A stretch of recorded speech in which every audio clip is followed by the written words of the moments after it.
All right. Welcome, everybody, to another wonderful session with the COVID-19 focused ML in healthcare conference today. Gives me great pleasure to welcome Sheldon Fernandez as our speaker this evening. Sheldon is the CEO of Darwin AI, a startup located in Waterloo, Ontario. Darwin's unique technology facilitates edge and explainable AI and is being leveraged in numerous industries, including autonomous vehicles, consumer electronics, and aerospace. Throughout his career, Sheldon has coupled his entrepreneurial endeavors with non-technical pursuits, resulting in an interdisciplinary approach that is critical to the intelligent application of AI.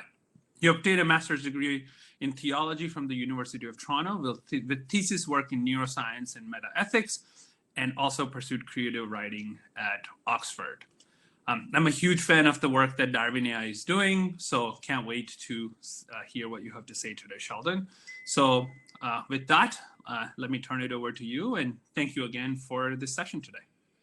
All right. Well, thank you for that introduction. And first of all, I just want to thank the entire TMLS team for, just an inspired event. We're living obviously through difficult times, and to bring a virtual conference like this together, focusing on what AI can do for COVID-19 is a wonderful idea. And, props to them for this organization and also giving the proceeds to a very good cause. I'm speaking from my home, like many of you watching this in Toronto. This is my makeshift office, which is my bedroom. About 7 minutes ago, I was giving my 17-month-old son a bath and drying him on the bed behind me. And suddenly I'm talking to you. This is just the new world we live in. But excited to talk to you today about what we are doing to try to assist health professionals and those on the front line, with dealing with the pandemic. And so just a little bit of background on Darwin AI. So we are an AI startup. We still kind of use that term. We're about 3 years old. Based out of the University of Waterloo. And we count among our founders some really accomplished academics, including Professor Alexander Wong, who's Canada's Research Chair in Artificial Intelligence, a founding member of the AI Institute, and the father of the IP that we created. Some of you have heard some of our talks before. Javad and Alex, Professor Javad Shafi, who's on the slide, created some really inventive IP to facilitate explainable deep learning and accelerated deep learning. We essentially use other forms of artificial intelligence and machine learning to build explainable deep neural networks, and we've talked about that in various capacities. But I really want to focus this talk, obviously, on the work that we're doing around COVID-19. So just by way of background, Professor Wong is, of course, our chief scientist and one of our co-founders. He's also a professor at the University of Waterloo who spends a significant amount of time at the intersection of artificial intelligence and medical imaging. So prior to any of the work and any of us really even realizing what was happening around the world, Professor Wong spent a lot of time using deep learning neural networks to detect lung cancer based on CT scans. And so when the pandemic became a reality for many of us, our team was very quickly able to pivot and use that foundational work that we'd done with explainable deep learning and the detection of lung cancer via CT scans to creating a network which we called COVIDNet, which basically detects the pandemic, or the virus rather, based on chest radiography or X-rays. Now, there was two elements of this effort that are significant. So the first one was, we decided to open source the effort. We didn't want to benefit from this commercially whatsoever, given the scale of what was happening around the world. So Alex and the team and Darwin made a concerted effort and decision to open source the model, the training algorithm, the data, and just give it to the research community and say, here it is, please contribute to it, use it in your own regions in any way that you see fit. And the response from the international community around the world was really quite astounding. We had researchers reaching out from Malaysia, from Yemen, from Saudi Arabia, from London, from Australia. Many of them have repurposed COVIDNet and wrapped it into applications that are now being used in clinical sites throughout the world. We have confirmation it's being used in Italy, in Malaysia, and of course, we're working with a number of institutions here in Canada to make it a reality for clinicians. The second aspect of this that is worth mentioning, and I'll talk about this a little bit towards the end of the presentation, is how quickly the team was able to do this. So in under 7 days, just two academics, Alex and one of his researchers, were able to use our tool set at Darwin to create something that was efficient, that was robust, and ready to share with the community. So let me dive a little bit deeper into the specifics, first of all, of COVIDnet. And of course, all of this is open sourced. We've published it on GitHub. You can also see Medium posts that we've done describing some of the project details. But the first thing we've done is coalesce the data set, which right now, as of this writing, contains about 14,000 X-rays across 13,000 patients from around the world. We're consistently building it as people give us new data. One of the challenges we've had in this respect is balancing the plethora of data we're getting with the ethics around data privacy, and I can address some of that during the Q&A period. The second thing we did was we actually created 2 neural networks. So we used our core GenSynth technology to create a large version that basically is larger and can do the inference with a little more accuracy and run typically on a cloud computing environment with a lot of computational resources. We also created a smaller, more efficient version that's nearly as good as the first from an accuracy perspective, but can be run on a laptop, on low-power devices with limited computational power, which, as you might imagine, is really important in remote rural sites where they don't have connectivity access to a server. In addition to the core COVIDnet network that is based on X-rays, Alex and the team have been working on 2 additional networks. And so the first one is called COVID RiskNet, and the second one is called COVIDnet CT. COVIDnet CT is the incorporation of CT scans into the modality. A lot of radiologists have encouraged us to kind of expand the capabilities of COVIDnet to do that. And so we've done that. And I'll talk a little bit about COVID RiskNet in a moment. Now, the first thing to note is that we didn't design COVIDnet to be a replacement for the existing viral test that is being used right now for COVID. So the standard way that clinicians and health professionals deduce whether or not somebody has COVID-19 is to use the polymerase chain reaction test or PCR test. That gives you a definitive diagnosis. Apparently, there's some questions about that towards the end of the diagnosis that some radiologists have surfaced for us, but in general, it's recognized as the de facto standard.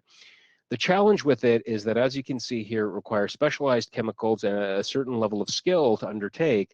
And so we see COVIDnet as a complementary tool that clinicians would use alongside the PCR test because it is a lot faster. And that is the main benefit of what we've created. So it allows you to get results, within seconds as opposed to days or even weeks. And it, of course, like all deep learning neural networks, will give you a statistical approximation, but one that can then be used to determine whether or not somebody should be triaged. We're also talking to the Canadian and U.S. militaries about using this, in certain remote sites, on battleships and so forth, where they don't, again, have access to these complex battery of chemicals and need some type of test to determine whether or not somebody should self-isolate or they can be with other individuals. Based on the results we've seen from around the world, COVIDnet increases the velocity with which people can be screened by about 10 or 20x. Another significant thing that we've discovered is oftentimes you will have X-rays for a patient because of some other reason. Could be a car accident, could be a respiratory problem, and so that those already exist allow us to determine whether or not COVID has in fact been manifesting in the individual. Now, as mentioned, we are looking to expand and enhance the project. So COVID RiskNet is a new network that the team is working on. And right now, COVIDnet will simply give you a probability, a diagnosis as to whether or not somebody has COVID-19. The additional network that the guys are working on, and girls, is that in coming in to the network, we additionally have not just X-rays, but we also have such things as biographical data. The goal is to provide additional outputs, and some of these outputs are shown here. So virus acuity, how sophisticated is the virus in an individual? patient mortality. If it's acute in them, what is our estimation of their mortality rate? And here's the most important one, hospital duration. So if they need to be in the ICU or something similar, how long, do we predict they'll actually have required that intensive care? The reason that is so important is one of the things that we've discovered, not so much in Canada, although it is a problem, but particularly in Europe, where the health system is being overwhelmed by the number of positive cases, is that hospitals in general plan inventory in a just-in-time way. So they only plan a week or 10 days ahead, given the relatively low volume of people that come into a hospital relative to the population. But now they need the ability to plan in a longer term fashion. So they need the ability to get a much quicker snapshot of who has what with such severity so that they can more effectively do resource planning. So the goal of COVID RiskNet is to give hospital professionals that additional capability of determining how long somebody might stay in the hospital, a very quick snapshot again of the population so they can better do resource planning. And that's something that we will look to release to the public in a couple weeks. Now, I do want to switch tracks just very briefly. And again, one of the things that we were able to do with this effort was use our tool set to really turn something around very quickly. And so where we really excel on the Darwin side is AI human collaboration. So we have this generative synthesis technique that basically, given a neural network, will create a very optimized version of that network. And so as we discovered, or as we discussed rather, in a webinar that we did, which you can find online, a 60-minute webinar, it was this capability which allowed us to iterate so quickly and create something that was effective for the community. What was really key here was the explainability features that were embedded into the platform.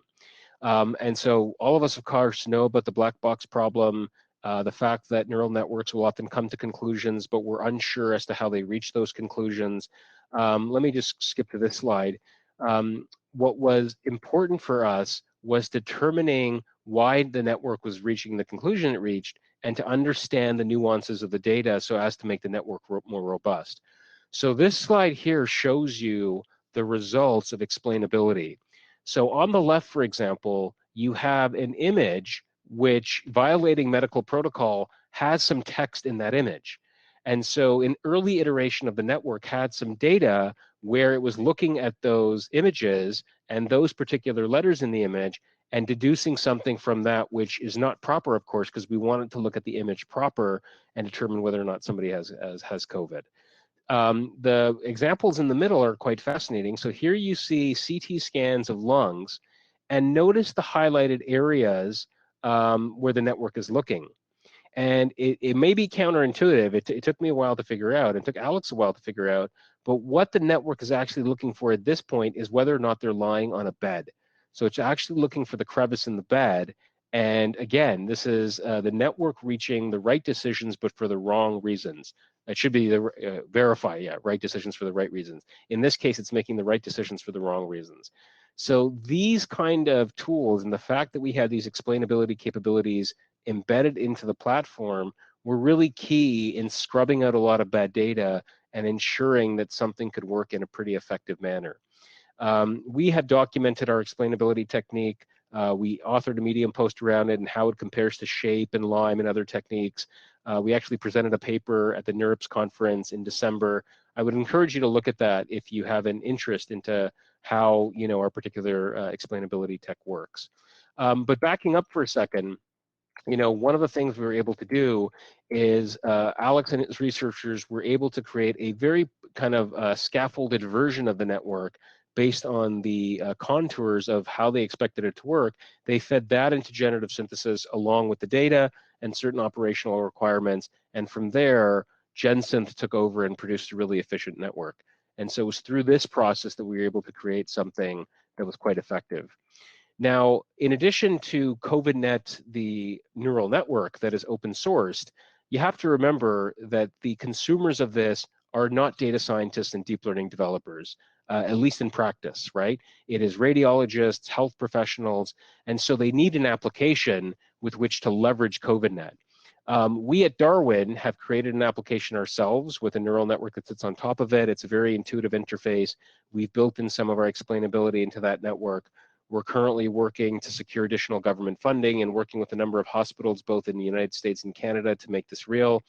What is fascinating to us is that a number of other groups, one based in the Netherlands, one based in the United States, have built full-fledged versions of these applications that exist in AWS and Azure, where you literally give it an image and it will orchestrate everything in the background and give you the diagnosis. So it's really encouraging and inspiring to see the extent to which our community has come together and open sourced all these tools so that hospitals can begin using them. Finally, and I'll pause there because I imagine there might be questions. This is just the first effort. So we've open sourced this. It's an ongoing effort. It's a collaboration effort between Darwin and the University of Waterloo. The first thing we need is more data. What is very difficult to get at the moment is a lot of positive test cases for COVID that are different from standard respiratory problems like pneumonia and so forth. So please check out the GitHub site if you know organizations that have data. We'd love to collaborate with them. We're all obviously in talks with Figure One here in Canada, Google, a few of the others. But I would also encourage, those of you with machine learning and deep learning backgrounds to look at COVIDNet, look at the network, look at the training data, and feel free to improve upon it and give us suggestions of additional features that you'd like to see. We truly want this to be collaborative. We do really want to give health professionals at the end of the day something to leverage.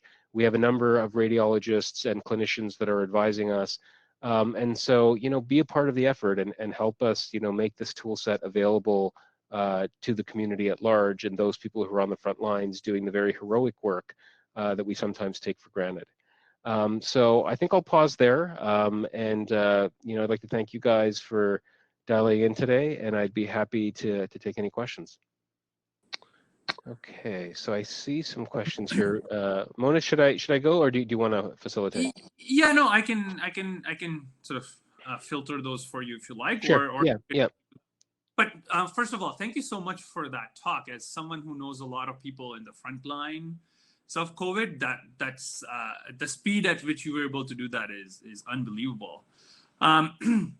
We have a number of questions, which is, I think, it's a very interesting topic. So it doesn't, not a surprise. I'll start with the question by Gnani on, in COVID-19, PCRing appears to have a very high false negative, rate. Any comments on that? Yeah, it's a good question. So the data is just surfacing, right? Because COVID is so new. So tests that adhere to what they would consider to be rigorous analysis are difficult to come by. It was funny, about what was it, 3 weeks before COVID it was even a thing, I appeared on a healthcare panel at the University of Waterloo, and the radiologist on the panel was a friend who a month earlier had asked if she could get involved in AI. So she's kind of advising us on the project. And the initial feedback is that yes, apparently when it's really well developed in people, there is a higher false negative that they're getting. And some people think that the second wave that they're experiencing in the Far East is a result of this false negative, which is why they're actually asking us for this complementary tool on that side to verify it almost. So it's early data. I can't say too much conclusively about it, but the signaling seems to suggest, yes, there is a little bit concern about the noise towards the tail end of somebody having the virus. Right. And something you sort of talked about in your presentation, sort of challenge around the data in this sort of rapidly changing environment. Yeah. I know sort of you asked us to sort of provide any input in terms of any data sources that we know of, but like, how are you sort of going around and sort of looking for these types of sort of data sources? And have there been any sort of privacy or regulatory challenge? Yeah, Is this crisis actually helping with that? So it's a great question. So we're working with a number of professional medical organizations here in Canada and the US to get data.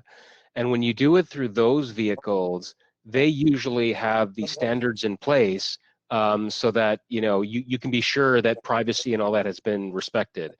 I think where we have run into some challenges is, as I mentioned, there are researchers around the world who are interested in contributing to this, but the standards in their regions around privacy and some of the collection techniques are different than here in North America. And so what do you do when somebody from Africa sends you a bunch of data, which is valid except for the fact that it contains the equivalent of their social insurance numbers?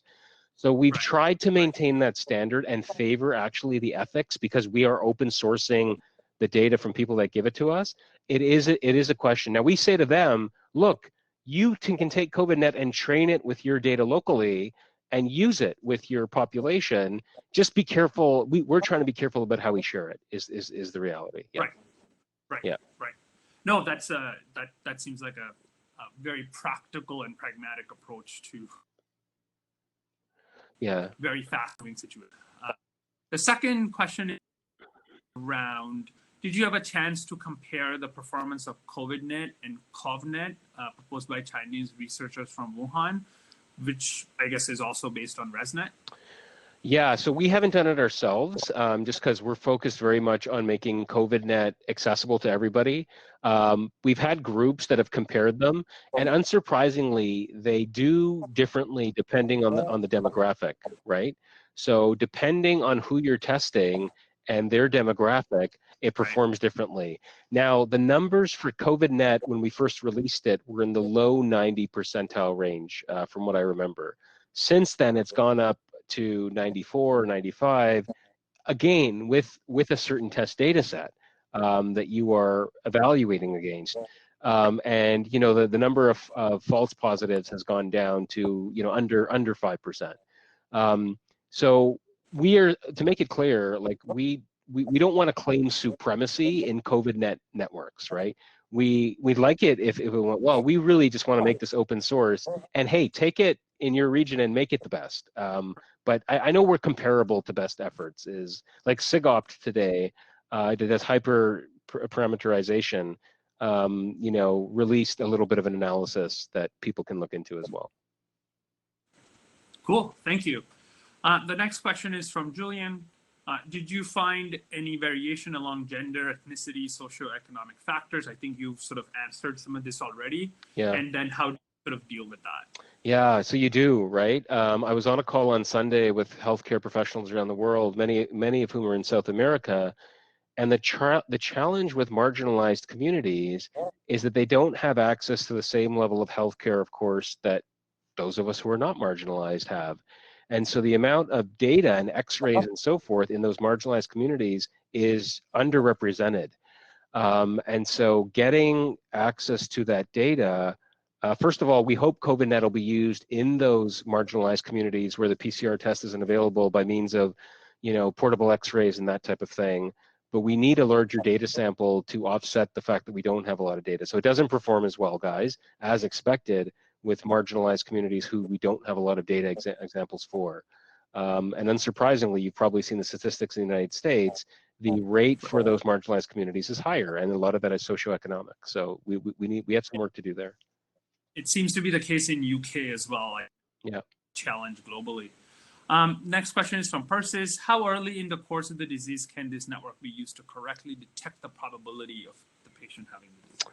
Yeah, so what Alex would say is they have to be developing some respiratory irregularity for us to detect this, right? Because that's where it manifests itself on an X-ray. And that can be as early as 2 days, according to some of the studies. It can be as far as a week. So it varies from individual to individual. On that note, an area where we need more data is respiratory irregularities where it's not COVID, right? So where they have pneumonia or they have asthma, a really acute form of something where irregularity shows up, but it's not COVID. And that's an area that we're spending some examples on.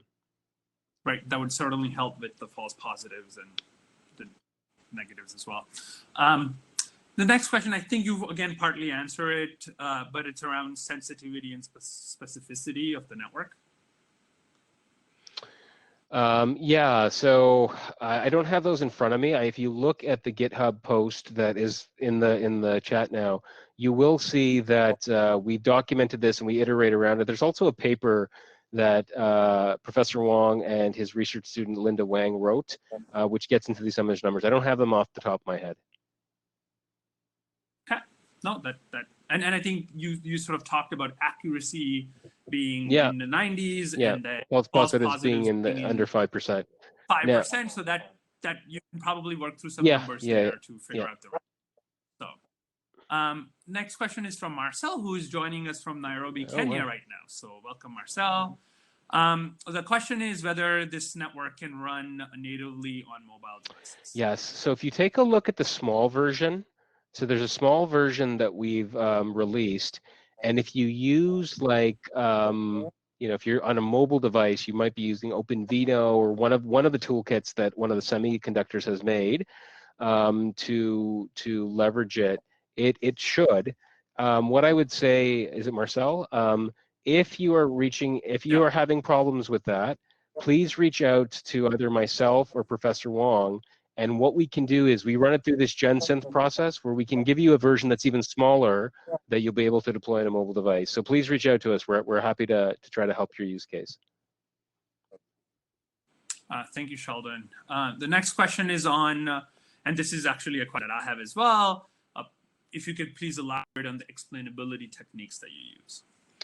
Yeah, so okay, so the essential nature of it, so I would highly encourage, let me do something here. I'm going to paste a Medium post into that window, and this is what we it explains everything in quite detail. We basically, in this post, I'm going to post it in the session here. We basically go through what the existing techniques like Lime and Shape do, what their shortcomings are, and then what our technique does. Now, we don't divulge the secret sauce of how we do it, but in this paper that we presented at NeurIPS in December, we posited a counterfactual approach for evaluating the efficacy of explainability methods, right? So explainability, how do you understand what a neural network is doing? There's an explainability algorithm that will hypothesize what it's doing. So the question that our academics asked was, how do you validate the efficacy of that explanation? We proposed a counterfactual approach for doing that, and then we measured Lime, Shape, integrated gradients, and so forth versus our technique, and showed results. So take a look at the Medium piece there, and then also there's a paper that's referenced there that goes into the detail. We have IP again that Professor Wong and team have created for years, and we have a very unique way of understanding or purporting to understand what the network is doing. Right. No, thank you for that link, and definitely something worth checking out.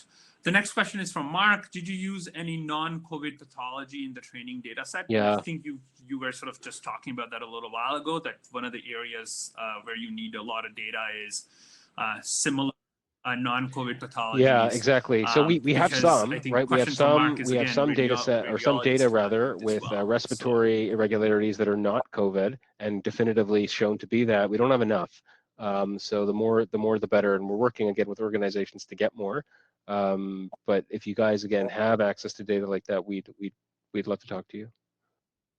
Awesome, thank you. Next question is from Peng Cheng around, how do you compare the network again? Which I haven't seen their details, so I can't comment too much. Any thoughts? Yeah, there? I mean, I know that there has been some third-party analysis of all the COVID networks.